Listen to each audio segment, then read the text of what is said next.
Good morning student. आज Shri खेलेश्वर English academy की online class में मैं आप सभी का स्वागत करती हूँ। हम क्लास 10 के साइंस सब्जेक्ट के फर्स्ट चैप्टर की बात करेंगे, जो कि हमने लास्ट क्लास में शुरू किया था। फर्स्ट चैप्टर है फूड एंड ह्यूमन हेल्थ, यानी कि हमने लास्ट क्लास में फूड एंड ह्यूमन हेल्थ को शुरुआत की थी। बेटा लास्ट क्लास में हमने पढ़ा था कि जो हेल्थ है वो क्या है, जो हमारी हेल्थ है वो क्या है और हेल्थ के लिए हमें क्या लेना चाहिए। हमने न्यूट्रिशन की डेफिनेशन देखी थी, न्यूट्रिएंट्स क्या होते हैं और कौन से न्यूट्रिएंट्स की कमी से क्या क्या डिजीज हो जाती है। तो मैंने आपको बताया था कि हमें बैलेंस डाइट लेनी चाहिए। बैलेंस डाइट वो डाइट होती है जिसमें सारे न्यूट्रिएंट्स एक फिक्स अमाउंट में इंक्लूड होते हैं, साथ में फाइबर और वाटर भी होता है। ठीक है, तो हमने देखा कि इनमें से किसी भी एक न्यूट्रिएंट्स की अगर एक लंबे टाइम तक कमी हो जाए हमारी डाइट में, तो वो डाइट हमारी अनबैलेंस डाइट कहलाएगी और हमारी बॉडी में उस न्यूट्रिएंट्स की कमी से कुछ डिजीज होने लग जाएगी। तो हम इसको क्या बताया था, मेल न्यूट्रिशन बताया था, कुपोषण बताया था। कल अपन ने विटामिन मेल न्यूट्रिशन की बात की थी, यानी कि जो विटामिन होते हैं वो हमारे खाने में बहुत कम अमाउंट में होते हैं, उसके बावजूद भी अगर हमारे खाने में विटामिन की कमी हो जाती है तो क्या हो जाता है, बहुत सारी डिजीज होती है। हमने 6 विटामिन की बात की थी। विटामिन ए, जिसको हमने रेटिनॉल बताया था, विटामिन ए की कमी से, उसकी डेफिशिएंसी से हमारे बॉडी में कौन सी डिजीज हो जाती है। यस, हाँ, मैं जानती हूँ आपको आ रहा है नाइट ब्लाइंडनेस, और उसके सिम्टम्स हमने बताया था कि हमें लाइट और नाइट दोनों में दिखाई नहीं देता है। उसके बाद हमने विटामिन B1 की बात की थी, जिसका नाम हमने थायमिन बताया था, और विटामिन B1 की कमी से बेरी डिजीज हो जाती है। और बेरी डिजीज के अपन ने सिम्टम्स की बात की थी। जो बेरी डिजीज होती है उसमें क्या होता है, वीकनेस आ जाती है बॉडी में, मसल्स वगैरह बहुत ज्यादा टायर्ड हो जाते हैं। फिर हमने विटामिन B2 की बात की थी, जिसका नाम था राइबोफ्लेविन, और उससे राइबोफ्लेविनोसिस नामक एक डिजीज होती है, उसकी बात की थी। उसके बाद हमने विटामिन B3 की बात की थी। जो विटामिन B3 है उसकी कमी, उसका पहले हमने नाम देखा था। विटामिन B3 का नाम क्या बताया था मैंने, हाँ यस बताइए, नियासिन बताया था मैंने। विटामिन B3 का नाम मैंने नियासिन बताया, और उसकी कमी से प्लेग्रा नामक डिजीज होती है।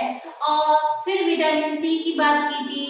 विटामिन सी की कमी से, विटामिन सी का पहले नाम था एस्कॉर्बिक एसिड, विटामिन सी की कमी से, उसकी डेफिशिएंसी से स्कर्वी डिजीज हो जाती है, जिसकी वजह से गम्स में ब्लीडिंग होने लगती है। फिर हमने विटामिन डी की बात की थी। जो विटामिन डी होता है वो क्या करता है, उसकी डिजीज, उसका नाम था कैल्सीफेरॉल। विटामिन डी का नाम था कैल्सीफेरॉल, और विटामिन डी की कमी से हमारी बॉडी में एक रिकेट्स नामक डिजीज हो जाती है। रिकेट्स नामक डिजीज में क्या होता है, जो बोन्स होती है वो थोड़ी लचीली हो जाती है। लचीली होने की वजह से, सॉफ्ट होने की वजह से, जो ऊपर का बॉडी वेट होता है उस बॉडी वेट की वजह से वो थोड़ी बेंड हो जाती है, और बेंड होने की वजह से हमारे जो घुटने होते हैं, जो हमारे नीज होते हैं, वो दोनों अंदर की ओर मुड़ जाते हैं, और फिर हमें चलने में क्या आती है, दिक्कत आती है। तो ये सारा का सारा हमने कल की क्लास में पढ़ा था, जो मैंने आज आपको एक बार फिर से रिवीजन करवा दिया। तो अपन आगे बढ़ते हैं। नेक्स्ट कल अपन ने विटामिन मेल न्यूट्रिशन की बात की थी, और आज हम प्रोटीन मेल न्यूट्रिशन की बात करेंगे। आपको पता है प्रोटीन भी क्या है, न्यूट्रिएंट्स है, और एक ग्रोथ करते हुए बच्चे को सबसे ज्यादा अगर किसी न्यूट्रिएंट्स की जरूरत होती है तो वो होता है प्रोटीन। प्रोटीन से हमारे जो ब्रेन होता है उसकी नर्व सेल का डेवलपमेंट भी प्रोटीन से होता है। हमारी बोन्स वगैरह होती है, कैल्शियम तो होता है लेकिन वो तो मिनरल्स में आ जाते हैं। कैल्शियम के साथ साथ प्रोटीन की जरूरत होती है। हमारी जो सेल है उनको रिपेयरिंग के लिए प्रोटीन चाहिए। तो सबसे ज्यादा हमारी डाइट में प्रोटीन होना चाहिए। अगर प्रोटीन की एक लंबे टाइम तक अगर हमारी बॉडी में कमी हो जाती है, ग्रोथ करते बच्चों में अगर कमी हो जाती है तो कुछ डिजीज हो जाती है, और उस डिजीज के कारण, उस प्रोटीन मेल न्यूट्रिशन के कारण होने वाली डिजीज का मैं आज आपको समझाऊंगी। देखो, protein malnutrition. Proteins are important nutrients for normal body growth and development, यानी कि बॉडी के ग्रोथ के और डेवलपमेंट के लिए हमें किसकी जरूरत पड़ती है? प्रोटीन की जरूरत पड़ती है। Deficiency of protein in diet में लीड टू क्वाशीरकोर। बेटा, ये नाम आपने आज सुना है इसलिए आपको थोड़ा दिक्कत आएगी, लेकिन आपको ये याद करना है। क्वाशीरकोर, इसकी स्पेलिंग को भी थोड़ा ध्यान में रखना। क्वाशीरकोर, एक बार फिर से दोहराती हूँ, क्वाशीरकोर एंड मेरेस्मस, ये दो डिजीज हो जाती है। Very very important question. Protein mail nutrition की वजह से कौन सी डिजीज होती है? तो दो तरह की डिजीज होती है, क्वाशीरकोर एंड मेरेस्मस। मैं उम्मीद करती हूँ आपको याद हो गया होगा क्वाशीरकोर एंड मेरेस्मस। ये दोनों डिजीज मोस्टली बच्चों में होती है, जो छोटे बच्चे होते हैं उनके अंदर ये डिजीज होती है, और इन डिजीज की वजह से कुछ हमें सिम्टम्स नजर आते हैं, लक्षण नजर आते हैं, जो बाहर से देखने पर ही हमें पता चल जाता है। तो वो सिम्टम्स कौन से हैं? Symptoms of the disease, child stomach swells, जो उसका स्टमक होता है उसमें सूजन आने लगती है, वो स्वेल हो जाता है, फूल जाता है। लूजेस एपेटाइट, यानी कि वो क्या करता है, उसकी रोग प्रतिरोधक क्षमता धीरे धीरे कम होने लगती है, इम्यूनिटी कम होने लगती है। बिहेवियर बिकम्स इरिटेटिव, चिड़चिड़ापन हो जाता है, उसके व्यवहार में चिड़चिड़ापन आ जाती है, चिड़चिड़ापन आ जाता है। स्किन बिकम्स पेल, ब्लैक, ड्राई, स्पॉटी, यानी कि जो उसकी स्किन होती है वो कमजोर सी होने लगती है, काली होने लगती है, शुष्क होने लगती है, ड्राई, और उसमें कुछ धब्बे बनने लगते हैं। ठीक है। बॉडी श्रिंक्स, और बॉडी क्या होती है? श्रिंक हो जाती है, सिकुड़ जाती है। And becomes week eyes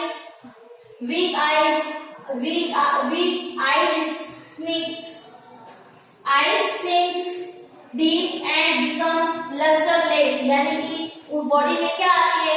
weakness आने लगती है, जिससे उसकी आंखें श्रिंक हो जाती है, छोटी हो जाती है, अंदर की ओर धंस जाती है, और लस्टरलेस हो जाती है, यानी कि आंखों की चमक कम हो जाती है। हम बोलते हैं ना डार्क सर्कल पड़ गए, तो वही डार्क सर्कल की बात की जा रही है।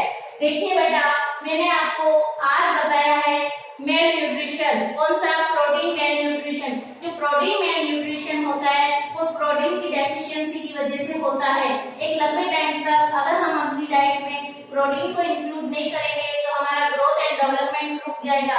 इसमें सबसे ज्यादा बच्चे प्रभावित होते हैं, जो चिल्ड्रंस होते हैं वो इससे ज्यादा इफेक्टेड होते हैं, और इसकी प्रोटीन की कमी से जो बच्चों की बॉडी होती है उसमें दो तरह की डिजीज हो जाती है। एक का नाम है क्वाशीरकोर, दूसरे का नाम है मेरेस्मस। जो क्वाशीरकोर और मेरेस्मस है उनके कुछ सिम्टम्स होते हैं, वो सिम्टम्स मैंने यहाँ आपको लिखा है। जो बच्चा होता है धीरे धीरे अपनी इम्यूनिटी को खोता हुआ चला जाता है, वीक हो जाता है, उसकी स्किन डल होने लगती है, उसका पेट फूल जाता है, और उसकी आंखें अंदर की ओर धंस जाती है, बॉडी श्रिंक हो जाती है, सिकुड़ जाती है, हड्डियां नजर आती है। ये सारे के सारे सिम्टम्स किसके हैं?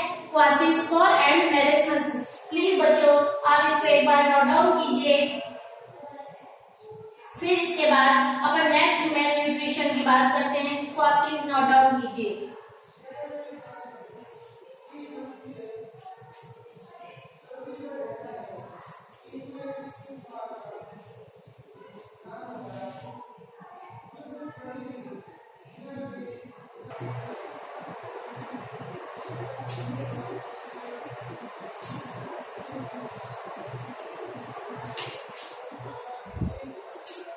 जी हाँ, इधर देखिए, मिनरल्स मेल न्यूट्रिशन। देखो बच्चों, अभी अपन ने सबसे पहले अपन ने विटामिन मेल न्यूट्रिशन देखा, उसमें बहुत सारी डिजीज थी, आपको पता याद होगा।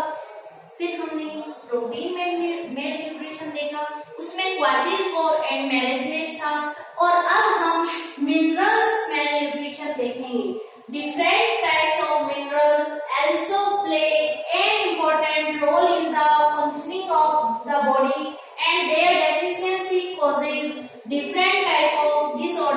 The body. यानी कि बहुत सारे मिनरल्स जो होते हैं हमारी बॉडी में अलग अलग फंक्शन करते हैं, और इन मिनरल्स की अगर कमी हो जाए तो हमारी बॉडी में बहुत सारी डिजीज होने लग जाएगी। फॉर एग्जाम्पल, आपको पता है जो आयरन होता है, जो लोहा होता है, जो Fe होता है, उसकी वो किसका मेन कंटेंट होता है? हीमोग्लोबिन का। आप सब लोगों ने 9th क्लास में हीमोग्लोबिन को अच्छे से पढ़ा है, और आप जानते हो हीमोग्लोबिन एक पिगमेंट होता है जो क्या करता है, हमारे ब्लड के अंदर ऑक्सीजन को कैरी करता है। और हीमोग्लोबिन, हीम का मतलब होता है आयरन, और ग्लोबिन का मतलब होता है प्रोटीन। यानी कि हीमोग्लोबिन आयरन और एक ग्लोबिन प्रोटीन से मिलकर बना है। जो आयरन होता है वो किस, और उस आयरन के कारण से हमारा ब्लड का कलर कैसा होता है? रेड होता है। और हीमोग्लोबिन में जो आयरन होता है, वो आयरन अगर कम हो गया तो हीमोग्लोबिन का फॉर्मेशन नहीं होगा। सॉरी, हीमोग्लोबिन का फॉर्मेशन अगर नहीं होगा तो क्या होगा? हमारी बॉडी में धीरे धीरे ऑक्सीजन की कमी होने लगेगी, और ऑक्सीजन की कमी से क्या होगा? हमें रेस्पिरेशन करने में दिक्कत आएगी, और हम बहुत ज्यादा वीक हो जाएंगे। और हीमोग्लोबिन की कमी से सबसे पहले तो हमारे ब्लड में आरबीसी की कमी हो जाएगी, और हमारा ब्लड भी धीरे धीरे कम हो जाएगा। और ब्लड की कमी से बॉडी में एक डिजीज होती है जिसका नाम होता है एनीमिया। एनीमिया आपको याद रखना है, जो एनीमिया डिजीज है उसका मतलब क्या होता है? बॉडी में ब्लड की कमी होना। यानी कि ब्लड अगर कम हो जाएगी, deficiency of blood in the body is called anaemia. और ये होता किसकी वजह से? आयरन ये बेटा क्या है? मिनरल है। Iron is a part of haemoglobin, ठीक है, and its deficiency leads to playing of face due to anaemia. यानी कि आयरन की कमी से शरीर में हीमोग्लोबिन नहीं बनेगा। अगर हीमोग्लोबिन नहीं बनेगा तो शरीर में, हमारी बॉडी में ब्लड का फॉर्मेशन नहीं होगा, और ब्लड की कमी से हमारे शरीर में ऑक्सीजन की कमी हो जाएगी, और एक डिजीज होगी जिसका नाम होता है एनीमिया। तो मैं आशा करती हूँ आपको याद हो गया होगा आयरन की डेफिशिएंसी से कौन सी डिजीज होती है? एनीमिया। बेटा इस चैप्टर में आपके एक मार्क्स के बहुत सारे क्वेश्चन बनते हैं, और आप जानते हो 10th बोर्ड में 10 मार्क्स के क्वेश्चन आते हैं जो 1 मार्क्स के होते हैं, ठीक है। फिर नेक्स्ट है कैल्शियम। आप सभी जानते हो कैल्शियम का काम क्या होता है? Calcium makes bones strong and its deficiency makes bones weak and brittle. Brittle का मतलब होता है भंगुर, यानी कि टूटने वाली, टूट जाती है। ब्रिटल का मतलब होता है कि थर्ड से टूट जाना, ठीक है। तो कैल्शियम आपको सबको पता है, जो कैल्शियम होती है वो हमारी बोन्स को बनाती है, और बोन्स अगर हमारी स्ट्रॉन्ग होगी, अगर हम अपनी डाइट में कैल्शियम का अच्छा से उपयोग करेंगे तो हमारी बोन्स स्ट्रॉन्ग होगी और हमारी ग्रोथ अच्छी होगी। लेकिन कैल्शियम की कमी से जो बोन्स होगी वो क्या हो जाएगी? वीक हो जाएगी, और वीक होने के कारण से बॉडी वेट की वजह से वो फट से टूट जाएगी। यानी कि ब्रिटल की क्या हो जाएगी? इसमें नेचर आ जाएगी। तो आपको ये दो पता चल गया है, आयरन की डेफिशिएंसी से कौन सी डिजीज हो जाती है? एनीमिया। और कैल्शियम की कमी से हमारी हड्डियां बहुत ही कमजोर हो जाती है और वो टूटने लग जाती है। प्लीज बच्चों मिनरल्स मेल न्यूट्रिशन को आप नोट डाउन कीजिए। फिर आगे में 1-2 मिनरल्स और है, उनके बारे में आपको बताती हूँ, आप इसको नोट करो।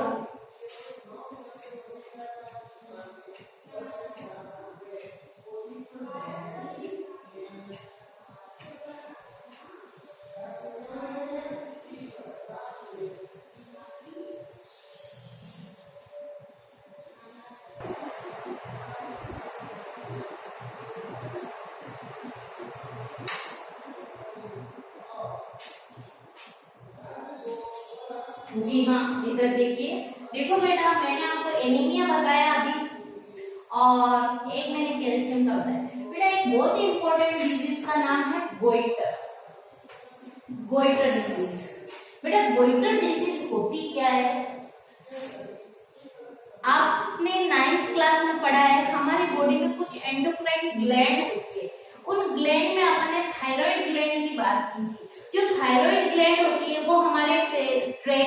दोनों साइड में होती है, ऐसे एच शेप में न्यूल होती है ट्रेकिया के ऊपर।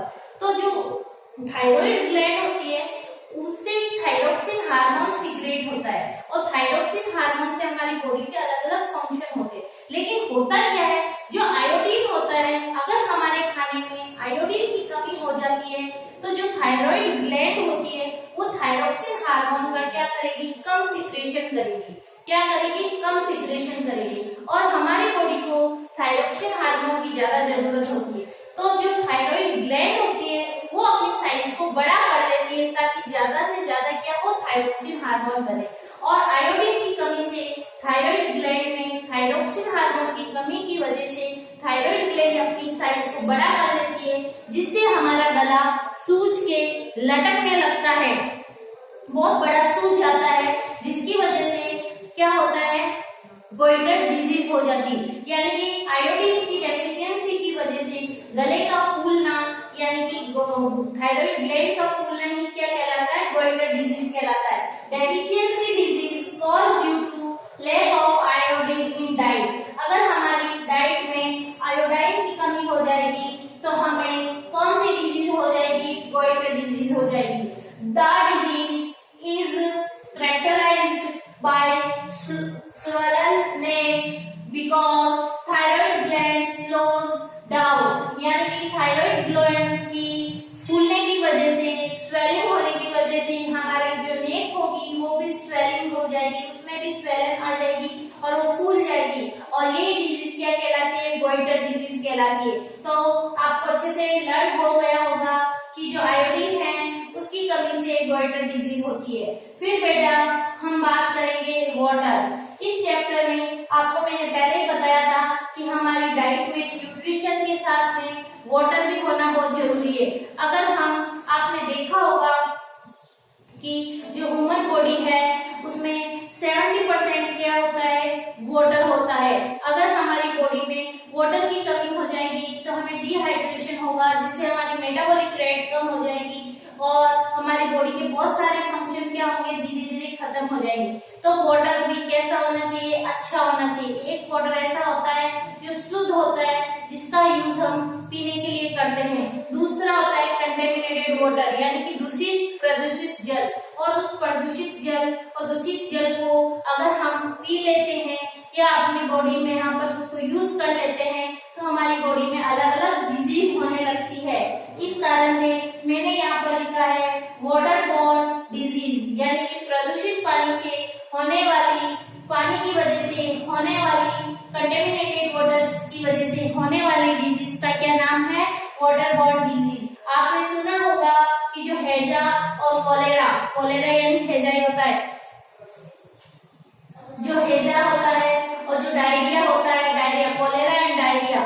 जो कोलेरा और डायरिया, डायरिया क्या होती है बेटा, दस्त लगना, लूज मोशन होना, यानी कि जो दस्त है, और हैजा है, हैजे में क्या होती है, उल्टियां वगैरह होती है। तो किसकी वजह से होती है, वो प्रदूषित या कंटेमिनेटेड वाटर की वजह से होती है। देखो, communicable disease which are transmitted by water are called waterborne disease। और ये डिजीज ऐसी होती है जो एक से दूसरे में फैलती है। कैसी डिजीज है, कम्युनिकेबल, यानी कि अभी आपने देखा है जो कोरोना है वो भी कैसी डिजीज है, कम्युनिकेबल, यानी संक्रामक रोग है जो एक से दूसरे को हो जाता है। तो वाटरबॉर्न डिजीज भी क्या है, कम्युनिकेबल डिजीज है, और ये एक से दूसरे में हो जाती है। और इसके कुछ एग्जाम्पल मैंने लिखे हैं, कोलेरा, टाइफाइड, पोलियो, जॉन्डिस, नारो और बाला डिजीज। ये सारी की सारी डिजीज किससे होती है, वाटर से होती है, वाटरबॉर्न डिजीज है, प्रदूषित जल से होती है। ठीक है बेटा, आप एक बार इसको नोट डाउन कीजिए और फिर हम अपन आगे अपने चैप्टर को आगे बढ़ाते हुए चलते हैं। आप इसको नोट डाउन कीजिए।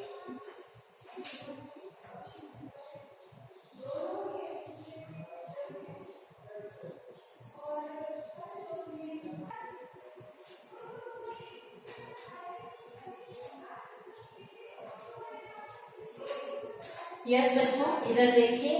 देखो, अभी अपन ने बेटा मिनरल्स की डेफिशिएंसी से होने वाली डिजीज पढ़ी, उसके बाद अपन ने वाटरबॉर्न डिजीज पढ़ी। अब बेटा एक डिजीज और नाम आता है ओबेसिटी।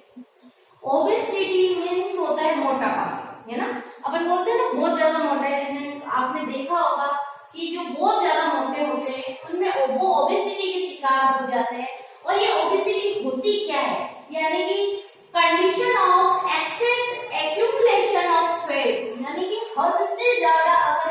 बॉडी में फैट इकट्ठा हो गया है, फैट की एक मोटी लेयर आ गई है body in which the ratio of body weight and height greater than 30 kilogram पर मीटर स्क्वायर। यानी कि कहने का मतलब है कोई भी इंसान है और उसका वेट और उसकी हाइट का अगर अपन रेशियो निकालते हैं और वो 30 केजी से अगर ज्यादा आता है तो वो क्या है, ओबेसिटी के पेशेंट है। फॉर एग्जाम्पल, जैसे मैं अपने ऊपर ही एग्जाम्पल लेती हूँ कि मेरा वेट क्या है, जैसे मेरा वेट 70 केजी है और मेरी हाइट है 5.5। अगर ये 30 से ज्यादा आती है तो मैं ओबेसिटी की पेशेंट हो जाऊंगी, लेकिन ये 30 से कम आ रहा है इसलिए मेरे अंदर ओबेसिटी नहीं है। ठीक है, आपको समझ में आया? यानी कि किसी भी इंसान का पहले तो हम वेट लेंगे और उसके अंदर अगर अपन हाइट कितनी है उससे डिवाइड करेंगे तो उसको BMI यानी बॉडी मास इंडेक्स, BMI की फुल फॉर्म होती है बॉडी मास इंडेक्स। यानी कि अगर किसी भी इंसान का BMI 30 किलोग्राम से अगर ज्यादा है, 30 किलोग्राम पर मीटर स्क्वायर से अगर ज्यादा है तो वो ओबेसिटी का पेशेंट है, ओबेसिटी से शिकार है। Condition of excess accumulation of fat, अगर हद से ज्यादा, एक सीमा से ज्यादा अगर उसके अंदर फैट एकत्रित है तो वो फैट अगर हद से ज्यादा उसकी बॉडी में फैट है और उसकी BMI कितनी 30 केजी से ज्यादा आती है तो वो क्या होगा, ओबेसिटी कहलाएगी। और ओबेसिटी की वजह से बहुत सारी बॉडी में डिजीज होने लगती है। जैसे आपने देखा होगा जो मोटे लोग होते हैं उसमें अक्सर हार्ट की प्रॉब्लम होती है। Obesity is associated with many disease such as heart disease. जो हार्ट ओबेसिटी के जो पेशेंट होते हैं उसमें अक्सर हार्ट डिजीज पाई जाती है। और डायबिटीज मेलेटिस यानी कि डायबिटीज यानी मधुमेह रोग हो जाता है, शुगर बोलते हैं जिसको, वो डिजीज हो जाती है। मेनी टाइप्स ऑफ कैंसर, अब अलग अलग तरह के कैंसर भी होने लगते हैं। और ऑस्टियोआर्थराइटिस यानी कि उनकी हड्डियां कमजोर होने लगती है और उनकी हड्डियों में धीरे धीरे होल होने लगते हैं, जिसको ऑस्टियोआर्थराइटिस बोलते हैं। तो आपको पता चला आज हमने क्या क्या पढ़ा। आज हमने मिनरल्स मेल न्यूट्रिशन पढ़ा, प्रोटीन मेल न्यूट्रिशन पढ़ा और उसके बाद हमने ओबेसिटी को आज पढ़ा। अब हम आज से रिलेटेड क्वेश्चन में दूंगी आपको, जो आपका होमवर्क होगा। एक बार प्लीज आप इसको गाड़ लीजिए, इसको कॉपी में नोट डाउन कर लीजिए, उसके बाद मैं आपको आज का होमवर्क देती हूँ, इसको गाड़िए।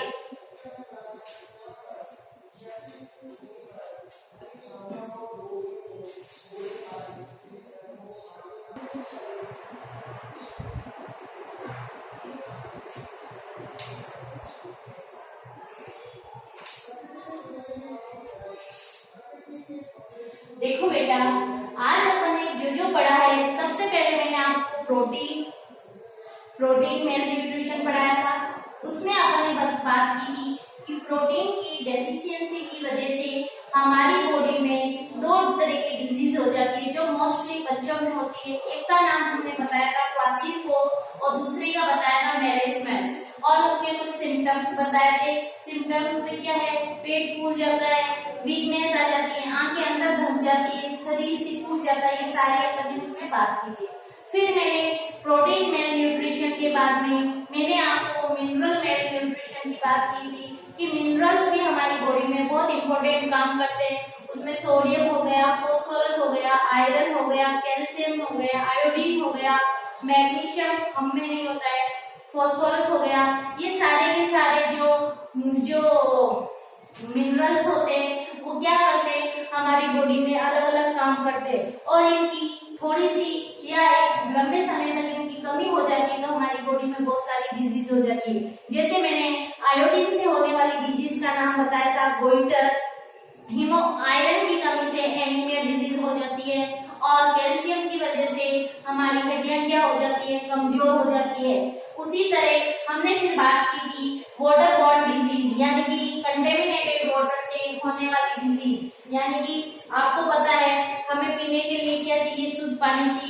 हमें पानी नहीं मिलेगा तो हमारी बॉडी के वेरियस टाइप के फंक्शन नहीं होंगे, और हमें अगर हम प्रदूषित जल पीते हैं तो हमारी बॉडी में बहुत सारी डिजीज हो जाती है, जैसे कोलेरा, हेपेटाइटिस और नारो डिजीज।